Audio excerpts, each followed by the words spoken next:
Hey guys, I am so excited. I am going to make my first sourdough product. I have some discard that I need to do something with. I don't want to waste it, so we are going to make pretzel bites. The recipe I found is for either pretzels or pretzel bites.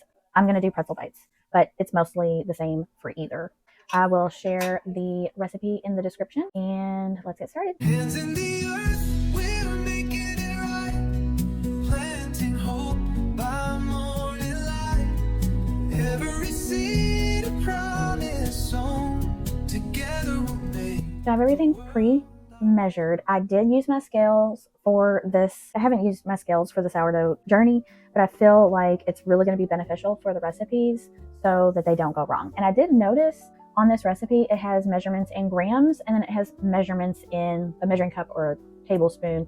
And while they were close, they weren't exactly the same. So that makes me think that it's probably a good idea to go ahead and measure things in grams on a scale because that's going to be the most accurate.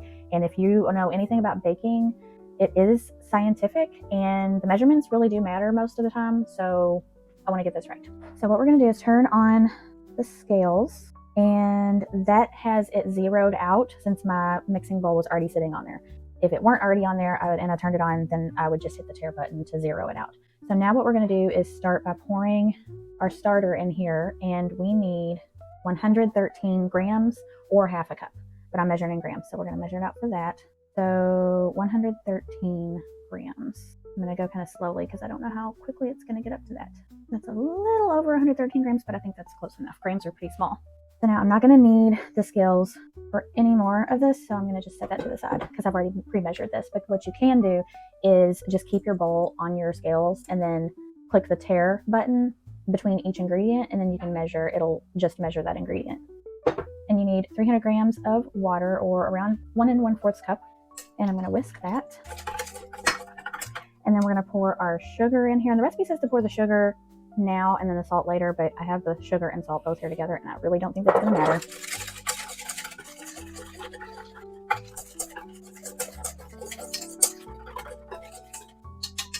So then we need to add our flour, and I do not have one of those sourdough, whatever they're called. I'll put it on the screen, but I do have a potato masher, and I feel like that will kind of work the same. And then I'm going to use my stand-up mixer with a dough hook. I'm going to do about half to start. And then you also need 57 grams of unsalted butter melted, or around 4 tablespoons. So I'm going to go ahead and pour that in. That mixed. And then I'm going to pour the rest of the flour in.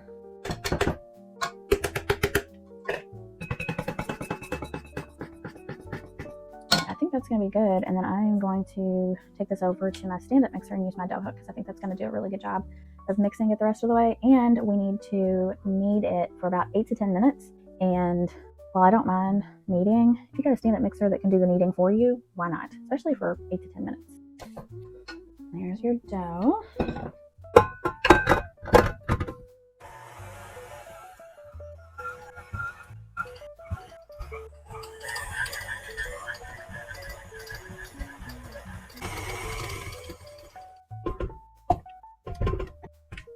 All right, so we have kneaded the dough for between 8 and 10 minutes with the stand-up mixer. I did add just a little bit of flour in there because you would have kneaded it on a slightly floured surface, and it was quite sticky, so I wanted to kind of make it a little less sticky. So we have our dough, and I'm gonna just get it all rolled together.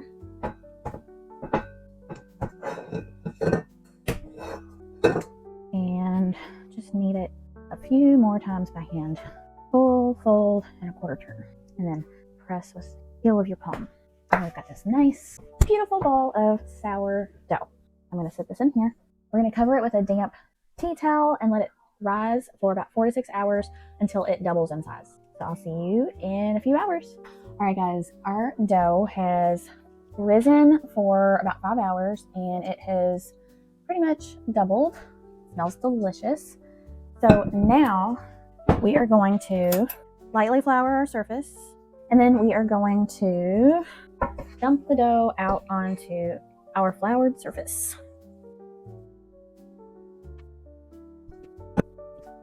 All right, so now the recipe that I am following gives directions for if you're making pretzels, like the big pretzels, and it gives directions if you're making the pretzel bites. For the pretzel bites, it says to cut it into 4 pieces and then roll it out into 24-inch long pieces. I don't really like that because that just takes up a lot of room. So I'm gonna do 8 pieces and then 12 inches long. I'm gonna cut this in half and then cut it in half and half again. So then I'm going to take one at a time. We're going to roll this out into about a 12-inch long piece. Then we're going to cut it into 12 pieces. So I'm going to cut this in half and then thirds.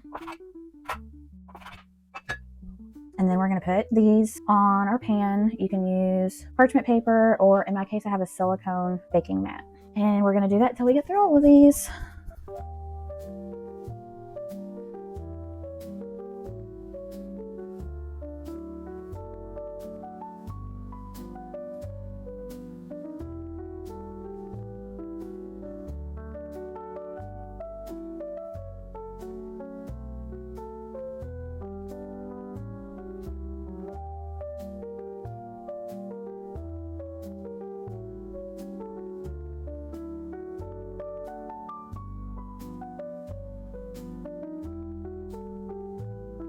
All right, so now we're gonna cover these and we're gonna let them sit and proof for about an hour, and then I'll see you in an hour. All right, so our pretzel bites have proofed for an hour, and I have a pot of boiling water with baking soda in it. The recipe that I'm using calls for 10 cups of water and 2/3 cup of baking soda, but since I'm using a smaller pan and I'm just gonna do it in batches, I'm using 5 cups of water with 1/3 cup of baking soda. So what we're going to do is we are going to drop them in here a few at a time, and they're literally going to just go in here for 30 seconds. And when they are floating, they are ready. I'm going to dump them in here and do the next batch. I should also mention that I have my oven preheated to 400 degrees. If you're making traditional large twisted pretzels, then you'll want to preheat your oven to 450.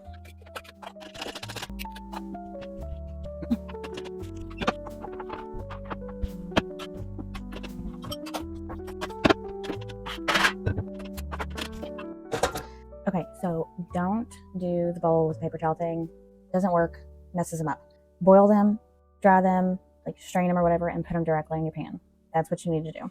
Learn the easy way by me telling you, not by doing it. It didn't work. Lesson learned. Won't do that again. When you're boiling them, you're not cooking them all the way through. You're just cooking the outer layer, and then they're going to cook the rest of the way in the oven. So they're still dough balls, and they're going to just all mush together. So don't put them in a bowl. This is me showing you me doing it the first time and giving tips along the way that I learned along the way, because I'm doing this for the first time. I've never made pretzels before. This is my very first sourdough recipe. So now we're going to sprinkle kosher salt all over them. And then we're going to put them in the oven at 400 degrees for 12 to 15 minutes.